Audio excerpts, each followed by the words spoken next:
샬롬 샬롬 샬롬 샬롬 샬롬 샬롬 샬롬. 하나님 사랑합니다. 여러분 주 안에서 사랑합니다. 오늘 사도행전 24장 1절에서 17절에서 31절의 제목을 저는 나름 은혜를 받아가지고 어찌할 꼭이라는 제목을 잡아봤습니다. What shall we do? 그죠?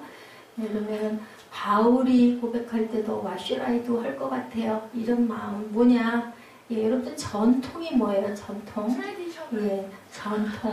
전통의 뜻이 우리말 사전으로 사전적인 의미가 뭐죠? 예를 들면 학교가 100년 전통을 가졌다. 100주년 기념관 있잖아요.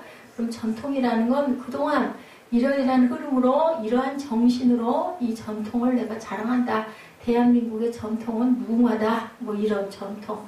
근데 정통이라는 건 뭘까요? 단어가 비슷하긴 한데 정통성 이러면은 온전한, 바른, 그죠? 변하지 않는. 예를 들면 성경 말씀, 예를 들면 십계명 이런 거는 세월이 변해도 정통성을 갖고 있죠. 근데 전통은 꼭 그렇지 않다라는 얘기. 바울이 지금 한 행위에 대해서 많은 유대인들이 그걸로 인한 공격을 하죠. 그들은 왜 밥 먹을 때 손을 씻지 않느냐? 그들은 왜 할례를 받지 않아도 된다고 하느냐? 그들은 왜 모세의 율법은 틀렸다고 하느냐? 이런 부분 오해가 있습니다. 약간의 오해도 있고 헬라인들에게는 상관없다고 그랬죠? 할례는 어디다 해라? 마음에 하면 된다라고 한 부분을 가지고 모든 사람들에게 할례가 필요 없다라고 얘기했다는 이런 어떤 항상 소문은 어떻게 돼요? 와전되죠? 그래서 본인에게 그 부분을 정확하게 우리가 알고 그런 부분을 가지고 얘기를 해야 된다. 이런 부분의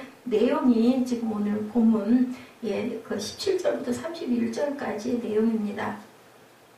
이렇게 전통은 오랜 시간 계속되어 온 가치를 인정받는 것. 그리고 정통은 어떻다고요? 온전하게 단어가 좀 비슷해요. 근데 바른 부분, 절대로 변하지 않는 부분이 바로 정통이다. 정통 시대와 문화를 뛰어넘어 변하지 않고 타협할 수 없는 것. 그것이 바로 정통이고, 전통이라는 건 흘러내려온 어느 하나의 역사적인 사실이다. 그런데 전통이 정통을 깨서는 안 된다. 그게 상반될 때는 뭐를 따라가야 된다? 정통성을 따라가야 된다. 전통에 매여서는 안 된다. 모세의 구약의 율법에 매여가지고 신약에도 똑같이 만약에 예배를 드린다면 어떻게 될 것인가. 그죠? 그래서 예수님께서는 뭐라 그래요? 내가 율법을 폐하러 온 것이 아니라 율법을 완성하러 왔다. 제자들에게도 급하면 물이 없으면 손을 못 씻으니까 음식을 먹지 못하는 게 아니라 음식을 먹어라. 그래서 바울이 무슨 얘기예요? 안에서 나오는 것이 더럽지 밖에서 들어가는 건 더럽지가 않다라고 얘기를 하죠. 손에 균이 있는데 어떻게 음식을 먹어? 어떻게 먹어야 될까요? 믿음으로 먹으면 되죠. 왜냐하면 못 먹으면 죽으니까. 그 시대는 음식이 엄청 귀했었던 때이기 때문에. 그리고 안식일 날도 예수님은 어떻게 했어요? 제자들이 배가 고프다고 하니까 밀리삭 손으로 비벼서 먹어라. 그건 일이다. 율법에 어긋난다. 아니다. 상관없다. 율법은 누구를 위해서 만들어진 것이다. 사람을 위해서 만들어진 것이기 때문에. 이러니까 유대인들이 볼 때는 하나님을 모독해. 지가 무슨 하나님의 아들이야. 이런 부분 때문에 결국은 십자가에 못 박혀 돌아갔는데 전통 때문에 정통이 무시돼서는 안 된다는 얘기를 오늘 계속 얘기하고 있습니다. 자, 변화지상주의는 옛것은 모두 잘못되고 전통은 틀린 것이라고 또 생각하는데 변화만을 추구하는데 그것도 또 옳지 않다. 그죠? 전통을 절대 무시할 수는 없습니다. 근데 정통과 상반될 때는 그것은 정통을 따라가야 된다라는 거죠. 자, 예수님이 유대사회에 오셨을 때 부딪힌 많은 그 도전들을 정통을 떠나 있거나 전통에 매여 있는 이러한 가치관들 때문에 이런 것으로 인한 부분이 마가복음 7장 5절에서 23절에 대표적인 사건이 나타나죠. 바리새인과 당시 율법 학자들이 손을 씻지 않고 음식을 먹는 것을 보고 그것을 가지고 그 반론을 펴는 겁니다. 바리새파 사람들과 율법 학자들이 예수께 묻죠. 왜 선생님의 제자들은 장로들이 전해준 전통을 따르지 않고 더러운 손으로 음식을 먹습니까? 예수께서 대답하시죠. 너희 위선자들에 대해 이사야가 예언한 말이 옳았다. 얘기합니다. 성경에 이렇게 기록되어 있어. 이 백성들은 입술로만 나를 공경하고 마음은 내게서 멀리 떠났다. 그러니까 의식적인 게 그렇게 대단히 중요한 건 아니다. 지킬 건 지켜야 되겠지만 그것에 매여서 살아서는 안 된다. 사람의 훈계를 교리인 양 가르치고 나를 어떻게 예배한다? 헛되이 예배해서는 안 된다. 그래서 예수님이 뭐라 그래요? 그 영과 진리로 예배할 때가 온다고 얘기하죠. 영이 뭘까요? 영, 스피릿이시죠. 마음의 감동 누가 주세요? 성령께서 주시는 감동으로. 제가 단어가 조금 발음이 이상하더라도 웃지 마세요. 예, 어쩔 수가 없죠.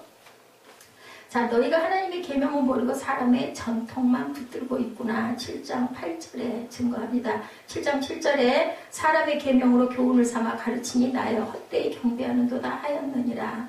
예, 마가복음 말씀이에요. 그리고 8절에 너희가 하나님의 계명을 버리고 사람의 전통을 지키느니라. 9절에 이르시되 너희가 너희 전통을 지키려고 하나님의 계명을 저버리는도다. 바리새인들과 율법 학자들이 이런 다툼, 손 씻는 문제 하나까지도, 그죠? 예수께서 또한 말씀하시죠? 너희는 너희만의 전통을 지킨다는 구실로 그럴듯하게 하나님의 계명을 제쳐두고 있다. 또 뭐예요? 내 부모를 공경하라 라고 뭐에 나와 있어요? 10계명에 나타나 있는데 누구든지 자기 부모를 저주하는 자는 반드시 죽을 것이라고 그랬어요. 근데 문제가 있어요. 7장 10절에 모세는 내 부모를 공경하라고 아버지나 어머니를 모욕하는 자는 죽임을 당하리라 하거늘 11절에 너희는 이르되 사람이 아버지에게나 어머니에게나 말하기를 내가 드려 유익하게 할 것이고 고르반 곧 하나님께 드림이 되었다고 하기만 하면 그만이라고 하나 자기 아버지나 어머니에게 다시 아무것도 하여 드리기를 허락하지 아니하니 너희가 전한 전통으로 하나님의 말씀을 폐하며 이 같은 일을 많이 행하느니라 하시고 너희가 많은 일들을 이런 식으로 행해서는 안 된다라는 거죠. 고르반 제도가 있어요. 하나님께 드렸으니까 난 부모는 상관 안 해도 돼. 하나님께 내 걸 다 드렸잖아. 하나님 아버지니까. 이런 제도로 그 부모의 공경, 부모에게 드릴 것을 아까워서 하지 않은 자들이 이렇게 있었다라는 것을 예수님이 꼬집고 계시는 부분이에요. 자, 정통성이 남아있는 말씀 10계명이죠. 어느 시대, 어느 문화, 어느 민족에게도 동일하게 정통성이 있다. 이런 정통은 꼭 지켜야 되는 거. 전통은 변화가 돼도 상관이 없는 거. 구약시대 제사제도를 오늘 이 시대에 그대로 지켜야 된다고 가르치는 거예요. 지금 오늘 본문이 그 본문입니다. 예, 그래서 뭐라 그래요? 바울에게 너 가서 머리를 할례하고 그 비용을 다 대라 라고 얘기를 하죠. 근데 바울은 그 부분에 대해서 사실은 그럴 필요가 없어요. 헬라인들에게는 그렇게 하지 않아도 되는데 바울은 어떻게 했어요? 그걸 받아들여요. 그렇게 해줘요. 왜 그랬을까요?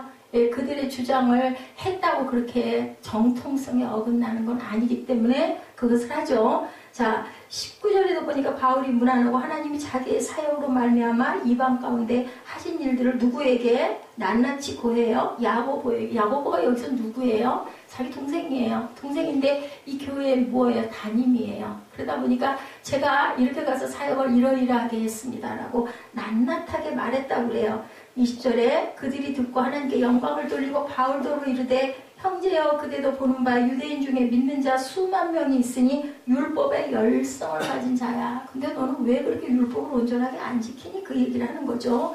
예, 그랬더니 22절에 그러면 어찌할꼬? 예, 저는 이게 답이라고 생각합니다. 그들이 필연 그대로 온 것을 들으리니 우리가 말하는 이대로 하라. 서운한 네 사람이 우리에게 있으니 그들을 데리고 함께 결례를 행하고 그들을 위하여 비용을 내어 머리를 깎게 하라. 그러면 모든 사람이 그대에 대하여 들을 것이 사실이 아니고 그대도 율법을 지켜 행하는 줄로 알 것이다 하는 사람들이 바울이 율법을 지키지 않은 걸로 인해서 많이 염려한다. 문제다. 너는 탄핵을 받아야 된다는 얘기를 하는 거예요. 25절에 주를 믿는 이방인에게는 우리가 우상의 재물과 피에 목매어 죽인 곳과 음행을 피할 것을 결의하고 현지하였느니라. 26절이죠. 바울이 이 사람들을 데리고 이튿날 그들과 함께 결례를 행하고 성전에 들어가서 각 사람을 위하여 제사를 드릴 때까지 결례 기간이 만기된 것을 신고하니라. 잘못하고 죄를 짓고 결례를 행하지 않았을 때는 이렇게 하고 일주일 동안 그 속죄하는 기도를 한 다음에 일상생활을 할 수 있었던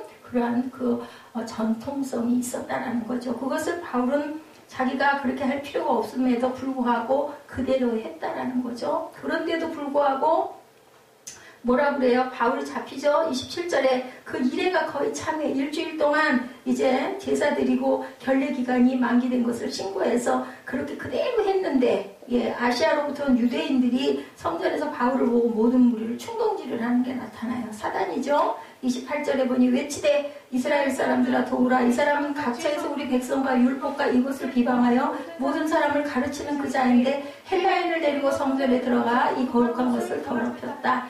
헬라인을 데리고 성전에 들어가면 안 되죠. 이방인이니까. 29절에 이는 그들이 전에 에베소 사람 드로피모가 바울과 함께 시내에 있음을 보고 바울이 그를 성전에 데리고 들어간 줄로 생각했다. 그래서 그걸로 인해서 온 성이 소동하고 백성이 달려와 모여 바울을 잡아 성전 밖으로 끌고 나가니 문들이 곧 내쫓았어요.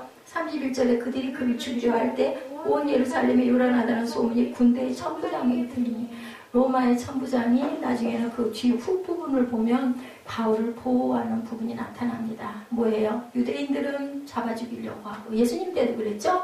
아까도 우리 그 세빈 예배 때 빌라도 얘기가 잠깐 나왔는데 빌라도는 계속 살리려고 했는데 계속 유대인들이 백성들이 죽이라고 얘기를 하죠. 도적은 살려주고 예수님을 죽이라고. 여기도 똑같아요. 오죽하면 로마 시민이기 때문에 그렇게 하면 큰일 난다 해서 보호하는 부분이 나타납니다. 그리스도인들에게는 죄가 없다고 돌려보내는 일들이 계속 나타나죠. 고린도에서도 총독 갈리오가 유대인들이 바울을 고소한 것을 기각시키고 에베소에서는 서기장들을 돌려보내는 사건, 그리스도인들에게는 죄가 없다고 계속 돌려보내죠. 전통에 빠져있는 유대인들의 관점에서 사도 바울은 죽여야 될 사람들이었어요. 정통성으로 보지 않고 전통으로 봤기 때문이죠. 그 뜻을 전하는 이들을 정통을 떠난 전통에 사로잡힌 사람들이 해치려고 하는 일들이 사도행전에 간 곳마다 나타납니다. 이것 때문에 바울이 예루살렘으로 가려고 했을 때도 사람들이 거기 가면 죽어 얘기를 하죠. 그리고 선지자도 가이사랴에서는 선지자가 바울이 이방인의 손에 넘겨질 것이라고 예언도 했어요. 그리고 로마 당국에 넘겨져서 호송당할 것이다 라는 예언도 하죠. 그걸 알아요. 바울은. 모든 예언을 듣고도 그 길은 피할 길이 아니고 가야 할 길이다 라고 나서는 거죠. 나는 뭐예요? 죽어도 좋다. 그들의 잘못된 것을 가서 바로 잡아줘야지. 내가 그냥 안 가고 있으면 그들이 계속 그렇게 할 것이기 때문에 절대로 그래서는 안 된다라는 것을 고집하고 나갑니다. 고통을 받을지라도 그 과정을 통해서 복음이 분명하게 드러나는 계기가 내가 되도록 만들어야 되겠다.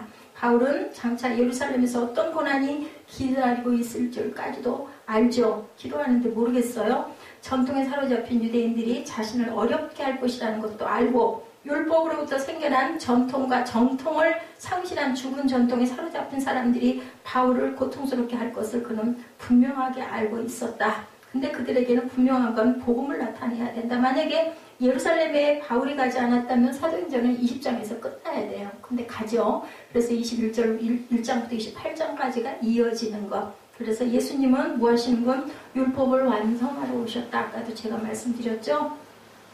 바울이 예루살렘에 도착했을 때 야고보와 지도자들이 환영해주는 부분이 오늘 본문에 나옵니다. 이방인들에게 복음이 전해짐으로 많은 사람들이 예수를 믿게 된 것을 통해서 예수님을 뭐 했다? 찬양했다라고 드러나있죠. 그런데 야고보와 지도자들이 바울에게 심각한 얘기를 해주는 거예요. 그것은 예루살렘에 있는 믿는 사람이나 믿지 않는 유대인들이 바울에게 반감을 가지고 있다. 왜냐하면 율법을 안 지키니까. 맞아. 그 시대에는 율법 안 지키면 죽는 일이라고 생각을 했고 그것으로 인하여 구약에는 제사를 드렸죠. 근데 우리 갈라디아서에서도 얘기하죠. 율법은 다 지킬 수가 없어요. 율법은 그대로 지키기만 하면 살 수 있는데 못 지키기 때문에 의인은 뭘로 살리라? 믿음으로 살리라 라고 바울이 얘기를 합니다. 믿지 않는 유대인들은 사도 바울을 뭘로 여겼을까요? 배신자로 여깁니다. 예수님을 믿지만 구약시대부터 내려오는 율법도 동일하게 존중하고 지킬 건 꼭 지키고 가야 된다. 그게 옳다라고 주장을 하는 거죠. 자, 모세를 원수처럼 여기고 있다는 오해도 그를 바울을 핍박하는 내용 가운데 하나였습니다.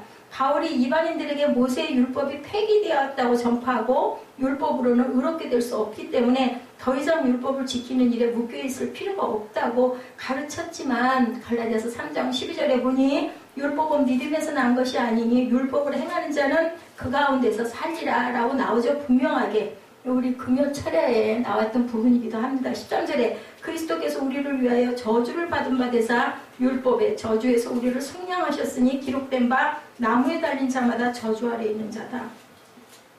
그 시대에는 나무에 매달린 사람은 저주받은 사람들이에요. 뭐예요? 나무에다 매달아서 십자가형을 해요. 그래서 메달을 먹고 전시를 하는 거죠. 그것을 대표적으로 누가 감당하셨어요? 예수 그리스도가 나무에 달린 자, 저주받은 자가 됩니다. 그래서 그 저주를 우리에게서 씻어주셨다는 거죠. 14절에 이는 그리스도 예수 안에서 아브라함의 복이 이방인에게 미치게 하고 우리로 하여금 믿음으로 말미암아 성령의 약속을 받게 함이랴. 갈라디아서도 그렇게 증거하고 있죠. 이방인들에게 복음을 전하면서 그들이 하나님의 자녀가 되고 구원받는 데 있어 유대인처럼 될 필요가 없다라고 예수께서는 바울을 통해서 가르쳐 주셨다. 그런데 사도 바울이 그 율법을 여전히 지키고 있는 사람들에게 율법을 지키지 말아라. 모세를 원수처럼 여겨라 라고 얘기한 적은 없었던 거예요. 소문이 항상 와전이 된다는 것을 우리가 여기서도 알게 되죠. 사도 바울이 모세를 버리라고 가르쳤다는 것은 거짓이시죠. 과장되고 잘못된 소문이다. 로마서 2장 28절입니다. 무릇 표면적 유대인이 아니요 표면적 육신의 할례가 아니니라. 누가 얘기해요? 바울이 지금 얘기합니다. 29절에 오직 이면적 유대인이며 할례는 마음에 할지니 영에 있고 율법 조문에 있지 아니할 것이라. 그 칭찬이 사람에게서가 아니요 하나님에게서. 하나님이 칭찬하신다. 율법을 무너뜨린 게 아니라 하나님이 모세를 통해 주신 율법이 이제 그리스도 안에서 뭐했다? 완성되어졌다라는 말씀을 증거하고 전하고 있다라는 거죠. 바울은 근데 왜 이렇게 했을까? 안 해도 되는 결례의식을 행하고 일주일씩이나 금식하면서 그 기간을 기다리고 그런데도 인해서 또 핍박을 받은 그 이유는 도대체 바울 그렇게 안 해도 되는데 왜 그 자신의 그것을 꺾고 온전한 부분을 따라가지 그렇게 해서 안 돼. 이건 이래로 증거하지 않았을까? 그것은 하나의 전통이었는데 문제는 그들이 그 전통을 지켜야 구원을 받는다고 생각되는 잘못된 것인데도 불구하고 사례가 사도행전 16장에 나오죠. 사도 바울이 디모데를 전도하고 할례를 받게 하죠. 할례를 받아야 구원을 받을 수 있기 때문에 받게 한 것이 아니었었어요. 왜냐하면 디모데 어머니가 유대인이었죠. 그래서 디모데에게는 할례를 받아라. 너희들 유대인들의 전통에는 할례 받는 것이 있으니. 근데 디도는 둘 다 헬라인이었어요. 엄마 아버지가. 디도에게는 할례 받지 않아도 된다. 왜냐하면 이방인은 상관없다고 분명히 말씀하셨기 때문이죠. 사도 바울이 디모데에게 할례를 받으러 간 이유는 그 어머니, 그 유대인이었기 때문이고 복음 전도를 위해서 할례를 받으라고 한 거예요. 할례도 안 받은 자가 복음을 전하냐? 이 얘기 듣고 싶지가 않아서. 이것은 선교적이고 지혜로운 일인데 우리가 알아둬야 될 부분, 이방인에게는 정통성이 없는 전통을 지키느라 복음을 깨닫지 못하는 일이 없도록 하려고 그냥 요인을 제거하고 해준 거 따라가 주었다라는 거죠. 그리고 유대인에게는 그들 뼛속 깊이 뿌리내린 전통을 무시함으로 관계가 깨어지면 안 되니까 복음을 들어야 되니까 일단은 반감을 줄이기 위해서 따라준 거예요. 유대인들에게는 그리고 내가 모든 사람에 대해 자유로우나 스스로 모든 사람에게 종이 되겠다. 이는 내가 더 많은 사람을 구하기 위해서 얻기 위해서다라고 증거합니다. 고린도전서 9장 19절이죠. 내가 모든 사람에게서 자유로우나 스스로 모든 사람에게 종이 된 것은 더 많은 사람을 얻고자 합니다. 20절에 보니 유대인에게 내가 유대인과 같이 된 것은 유대인들을 얻고자 하며 율법 아래에 있는 자들에게 내가 율법 아래에 있지 아니하나 율법 아래에 있는 자같이 된 것은 율법 아래에 있는 자들을 얻고자 합니다. 우리는 그렇기 때문에 시대도 생각해야 되고 그 나라의 지방색도 생각해야 되고 그 나라의 전통도 무시해서는 안 된다. 그래서 선교사들이 그 어느 나라를 파송돼서 갈 때는 그 문화를 익히죠. 그 나라의 습관, 인사할 때 예를 들면 우리는 확인 같은 것 별로 상관없이 하는데 어떤 나라는 그걸 갖다 그렇게 했다가는 큰일이 나는 경우도 있거든요. 이런 거를 알고 있어야 된다. 21절에 보니까 고린도전서 9장 21절에 보니 율법 없는 자에게는 내가 하나님께서는 율법 없는 자가 아니요 도리어 그리스도의 율법 아래 있는 자이나 율법 없는 자와 같이 된 것은 율법 없는 자들을 얻고자 전도하려고 복음을 전하려고 이렇게 했다. 22절에 약한 자들에게 내가 약한 자와 같이 된 것은 약한 자들을 얻고자 하며 내가 여러 사람에게 여러 모습이 된 것은 아무쪼록 몇 사람이라도 구원하려고 구원하는 방법이기 때문에 내가 그들을 따라가 준 거다. 그렇게 해서 이것이 정통에서 어긋난 것만은 아니면 바울은 모든 사람들에게 약한 자에게는 약한 자에게, 헬라인에게는 헬라인처럼, 유대인에게는 유대인처럼, 그죠? 이렇게 내가 따라다니면서 해줬다. 왜냐하면 하나님의 말씀을 조금이라도 더 전도하고 복음을 확산하기 위해서 그랬다라고 얘기를 합니다. 연약한 사람들에게 내가 연약한 사람처럼 된 것은 연약한 사람들을 얻기 위해서다. 자, 이중적인 삶을 사는 게 아니에요. 그래서 우리가 때와 장소라는 얘기를 그래서 한다라는 거죠. 로마 교회에 문제가 생긴 거예요. 이방인들이 우상에게 바쳐진 음식을 나눠 먹기 위해서 갖고 왔어요. 그런데 그 음식은 우상에게 바쳐진 거. 여러분 같으면 어떻게 하시겠어요? 저도 그전에 젊은 청년 시절에는 고사 음식 갖고 오면 안 먹었어요. 고사 지는 음식을 왜 먹어? 그걸 왜 받아? 막 그랬었거든요. 예, 우리 어머니가 왔다 갔다 하신 양반이었기 때문에 고사도 드리다가 교회도 나가다가 모태신앙이었음에도 불구하고 이끌어지는 영적인 멘토가 없다 보니까 이렇게 사업을 하시니까 고사를 많이 했고 뭐 보시기도 많이 했어요. 저도 기억이 나요. 예, 그러면 그거 안 먹어요. 왜? 그러니까 제가 아브라함의 마음이 조금은 이해가 되는 거죠. 도대체 왜 우상을 만들어가지고 우상 파는 장사를 하냐고. 그러니까 오죽하면 데라 없을 때 때려 부셨다고 그러죠. 그 우상들을. 와가지고 이 녀석아 짚보라고 그러니까 왜 때려 부셨어 하니까는 큰 우상이 작은 우상들을 다 죽여버렸어요. 못 가기 말을 죽여라고 얘기했다는 얘기가 아주 의미 있는 얘기입니다.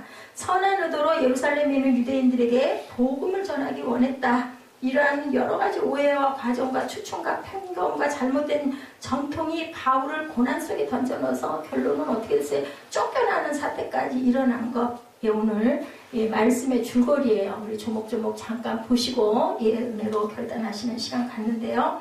17절 상반절에 뭐라고 말씀합니까? 예루살렘에 이르니라는 이제 본문을 조금 보시면 이해를 조금 도울 수 있을 겁니다.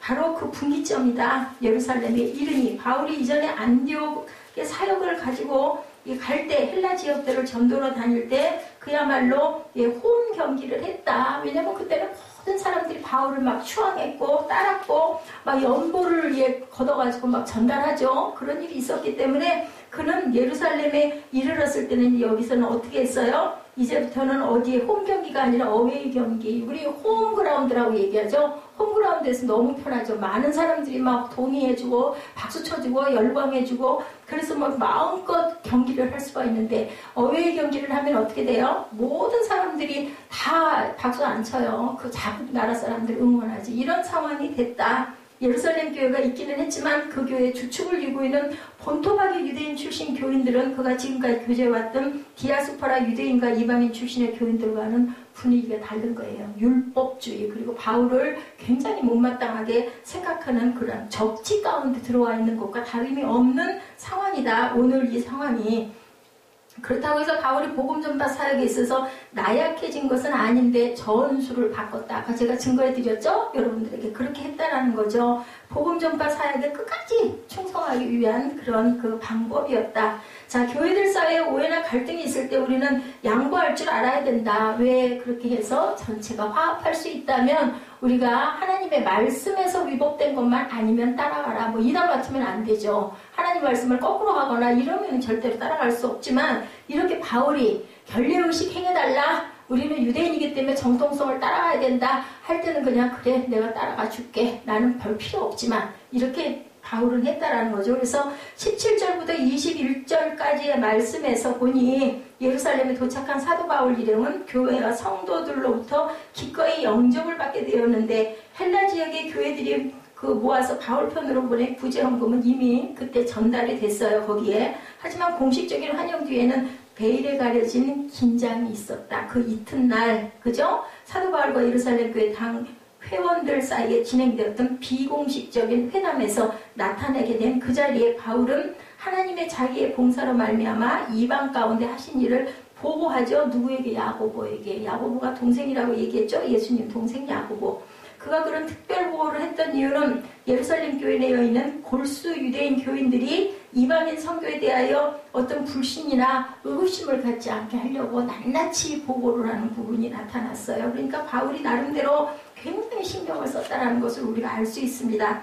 예루살렘의 장로들은 자기네 교인들 중에 사도 바울에 대해 오해하고 있는 자들이 여전히 많다는 사실을 야고보가 전해줬겠죠. 이거 참 문제가 좀 있습니다 라고 얘기를 했을 거예요. 예루살렘 교회는 바리새인 출신으로 그 기독교 신자가 된 사람들이 있어요. 그런데도 불구하고 유대율법은 굉장히 존중을 했다는 거죠. 그것도 지켜야 된다라고 얘기를 하는 거죠. 바로 그들 사이에서 바울이 이방인 전도 활동에 대한 헛소문들이 크다게 퍼진 것, 사도행전 15장에 예루살렘 교회가 이방인 기독신자와 유대인 기독신자 간의 갈등과 차이를 해결하기 위해서 총회로 모이고 결정사항을 이방 교회들에게 통보해 준 적이 있었어요. 그것은 이방인 출신 성도들에게 할례를 강요하지 않고 바로 본문 25절에 다시 밝히고 있는 4가지 중요한 사항만 지키도록 권하는 것들이 나타나죠. 그 후에도 예루살렘 교회 교인들 중 일부는 율법에 열심히 있는 자들은 바울에게 여전히 오해를 하고 있었다. 자, 즉 그들 사이에서는 바울이 이러한 예루살렘 공의의 결정사항을 넘어서서 디아스포라 유대인 즉 이방에 있는 유대인들까지도 할례를 받지 못하게 하고 율법을 지키지 말라고 가르친 소문, 그건 정확한 사실이 아닌데 이렇게 하는 부분들이죠. 그래서 22절에부터 26절에 우리가 함께 봅니다. 어찌할꼬 저희가 필연 그대에 온 것을 들으리니 우리의 말하는 이대로 하라. 서원한 4사람이 우리에게 있으니 저희를 데리고 함께 결례를 행하고 저희를 위하여 비용을 내어 머리를 깎게 하라. 그러면 모든 사람이 그대에게 대하여 들은 것이 헛된 것이고 그대로 율법을 지켜 행하는 줄로 알 것이다. 자, 주를 믿는 이방인에게는 25절에 우리가 우상의 제물과 피와 목매어 주게, 이 4가지가 이거예요. 바로 우상의 제물과 피와 목매어 죽인 것과 음행을 피할 것을 결의하고 편지하였느니라. 이것들만 안 먹고 안 하는데 이렇게 얘기를 했다는 거죠. 26절에 바울이 이 사람들을 데리고 이튿날 저희와 함께 결례를 행하고 성전에 들어가 각 사람을 위하여 제사 드릴 때까지 결례에 만기된 것을 고하니라. 일주일 동안 이 일을 한 거예요. 예루살렘 장로들은 그러면 어찌할꼬? 이제 장로들이 이렇게 했는데 그럼 어떻게 할 거야? 라는 얘기가 나온 거죠. 그 오해를 풀기 위한 한 가지 대책이 바로 이거예요. 이렇게 결례를 행해. 그러면 사람들도 볼 때 바울도 모든 결례 의식을 잘 지키는 사람이구나 라고 생각하지 않겠느냐.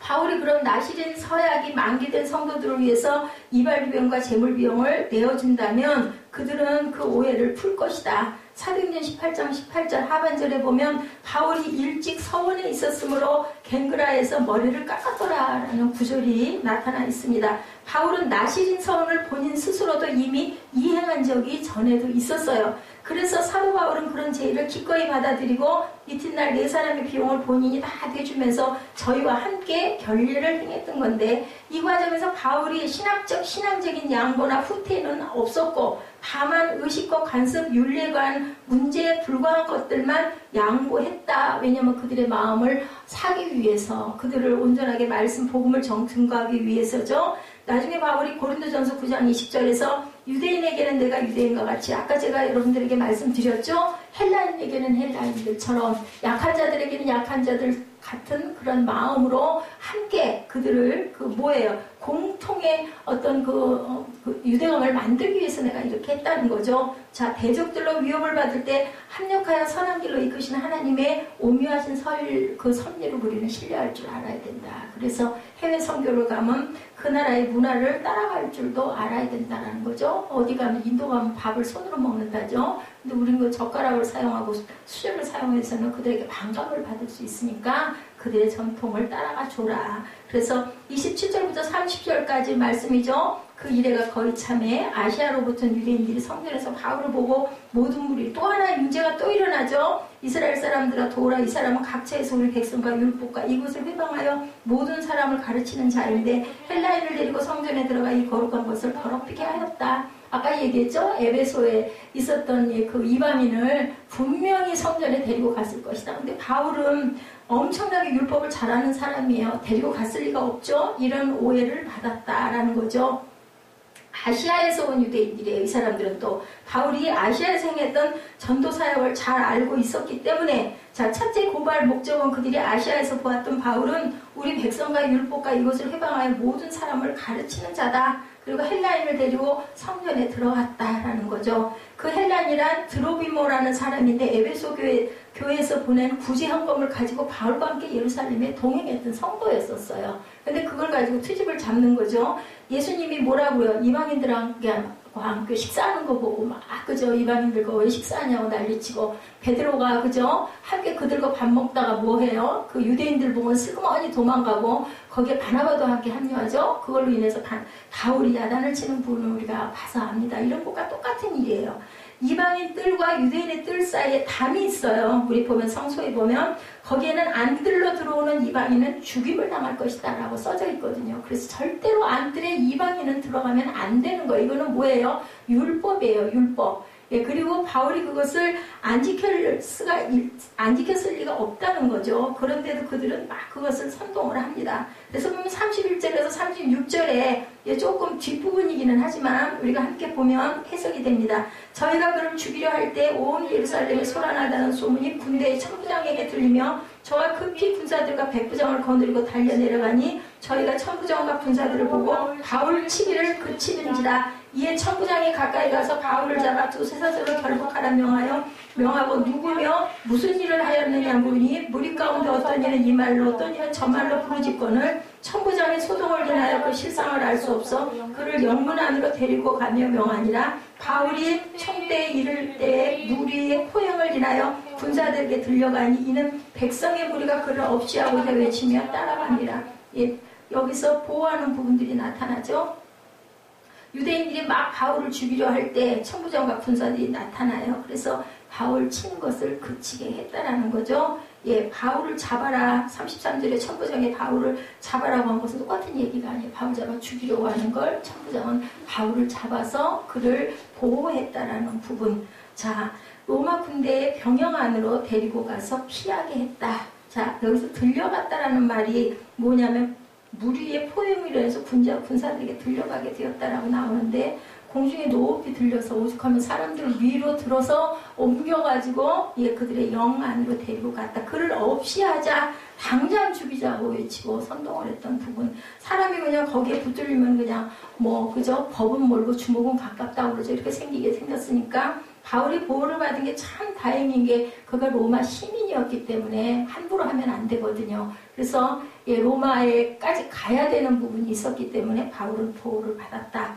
예수님을 십자가에 못 박아 죽였던 로마 군병들이 이제는 그 예수님의 복음을 전하는 바울을 자기네들의 몸을 방패로 삼아서 그를 보호해주는 장면이 나타나죠. 하나님의 섭리입니다. 그리고 결국은 바울을 당장 잡아 죽이려는 원수들의 살기가 하늘을 찌를 듯한 상황에 하나님께서는 오히려 그들을 사용하셔서 로마 군대 보호하에 두고 결국은 어디까지 가요? 돈 한 푼 안 들이고 로마까지 가죠. 그리고 높은 사람들을 아주 당당하게 복음을 증거할 수 있게 새 집이 마련되고 2년 동안 많은 사람들이 바울을 찾아오죠. 신기하기도 하고 신비하기도 하고 어느 정도 동의가 되기도 하고 은혜가 되다 보니까 바울은 가만히 앉아가지고 하나님의 말씀을 증거하는 사역을 할 수 있도록 하나님께서 역사하시는 부분이 나타납니다. 사람이 아무것도 할 수 없는 최악의 상황이야말로 하나님께서 일할 수 있는 시간이라는 것을 저와 여러분들이 아셔야 되고, 아까 어떤 분이 그 기도 제목 가운데 그런 말씀이 있었는데, 먼저 근심하지 않게 하게 해 주옵소서. 그게 하나님의 마음이에요. 예수님의 마음이고, 제가 우리 아이들이 새벽 예배도 그렇고 우리 찬양할 때도 그렇고 전혀 말을 안 듣죠. 고개 숙이고 하나는 자고 있고 뒤에서는 머리를 산발을 하고 푹 엎드려 갖고 있는 모습이 정말 은혜가 아니에요. 그걸 보면서 한편으로 안타깝기도 하고 한편으로 조금 화가 나기도 하고 속상하기도 하는데 마음에서 성령의 음성이 들리더라고요. 너는 어떠니? 그죠? 맞아요. 하나님이 보시기에 제가 우리 아이를 보면서 안타까워하는 것 이상으로 하나님은 얼마나 이 한나를 보고 안타까워하실까는 정말 그렇게 모르겠니? 쟤네들은 10몇 년밖에 안 살았지만 너는 그렇게 오랜 세월을 살면서도 내 뜻을 모르겠니? 정말 안타깝구나. 정말 염려스럽구나 라는 마음을 하나님께서 주시더라고요. 제가 그 마음으로 마음을 채웠습니다. 억지로 되는 일은 없어요. 내가 애쓰고 노력하는 건 세상에 살고 있는 동안 할 수 있는 만큼은 하되 나머지는 하나님께 맡겨야 된다는 걱정 근심한다고 머리가 키가 한 자나 더해지는 사람은 아무것도 없다는 거죠. 출애굽기 14장 13절에 말씀합니다. 너희는 두려워 말고 가만히 서서 야훼께서 오늘날 너희를 위하여 행하시는 구원을 보라. 너희가 오늘 본 애굽 사람들을 영원히 다시 보지 못하리라 라고 얘기를 했어요. 하나님의 구원을 보시는 저와 여러분들, 14절에 야훼께서 너희를 위하여 싸우시리니 너희는 가만히 있을지다. 우리가 이 찬양 많이 하죠. 너희는 가만히 있어. 그죠? 모든 것을 합력하여 선을 이루시는 오묘한 섭리를 가지신 하나님. 네, 하나님께서 세상 만물도, 그죠? 제가 그 세빈 예배 때 말씀드렸죠? 동물들의 소리를 사람이 듣지 못하기 때문이지, 그걸 연구하는 그 학자들은 새소리도 분리한다고 그러죠? 200쌍의 새소리가 있습니다라고 분리가 된다고 그래요. 예, 하나님께서는 이렇게 동물들에게도 그들 지역에서 잘 살아갈 수 있도록 은혜롭게 여러 가지 영향을 주셨던 것, 사람에게는 더 말할 나위가 없죠. 그래서 우리가 대한민국에 살고 있으면 대한민국의 헌법을 지켜야 되는 것처럼, 새벽 예배에 내가 잘 다니니까 하나님께서 내가 좀 횡단보도 아닌 데서 건너도 보호하실 거야는 없어요. 그죠? 법을 항상 지켜나가야 되고, 또한 하늘나라의 천국의 법도 바라볼 줄 알아야 되고, 그 법대로 우리가 살아갈 때 하나님께서 구원의 팔을 뻗어주신다는 거, 오늘 본문을 통해 조금 어려운 부분이에요. 그래서 여러분들에게 앞뒤를 제가 돌려가면서 말씀을 드렸는데, 성경 가만히 읽어보시면 다 이해가 되실 거예요. 그래서 전통과 정통은 다르다. 그렇다고 전통을 무시해서도 안 되고, 정통에서 어긋나는 건 시대와 문화가 달라짐에 따라 조금씩 변화할 줄 알아야 된다. 그것을 예수님께서 직접 오셔서 모본으로 보이시고, 율법을 내가 완성하러 왔다, 깨뜨리려고, 부시려고, 폐하려고 온 건 아니다. 근데 그것에 대한 오해를 결국은 풀지 못하고, 풀리지 않고 유대인들에 의해서 예수 그리스도께서 십자가에 못 박게 돌아갔는데, 하나님은 어쩌셨을까요, 여러분들? 그거 알고 계셨어요. 십자가에 못 박힐 거 알고 보내셨고, 네가 그렇게 죽어서 온 인류를 구원해라 라는 사명에 모든, 그죠? 디딤돌 노릇들을 하는데 누가 했어요? 로마 병정들이 했고, 빌라도가 했고, 가룟 유다가 도구로 했습니다. 그래서 사탄도 때로는 하나님께서 동원하시는 하나님의 도구라는 것을 깨달아 아시고, 살리는 것은 영이에요. 죽이는 것은 악이고 사탄이라는 것. 그래서 우리가 그리스도의 향기, 오늘 새벽 예배 때 같이 나눴죠? 그리스도의 향기가 되어야지, 그리스도의 썩은 냄새, 그리스도가 아닌 썩은 냄새가 절대로 되어서는 안 된다. 고린도후서 2장 말씀을 통해서 증거했는데, 여러분들 향기가 되시길 바랍니다. 그리스도 안에서. 그리고 아닌 자들도 우리가 함께 섞여 살죠. 그들에게도 향기를 드러내서, 와, 그 향기, 아로마 향기 너무 좋네. 이런 향기가 되시는 저와 여러분 되시기를 주님의 이름으로 축복합니다. 우리 결단 찬양하시고 우리 축도로 예배를 마치도록 합니다.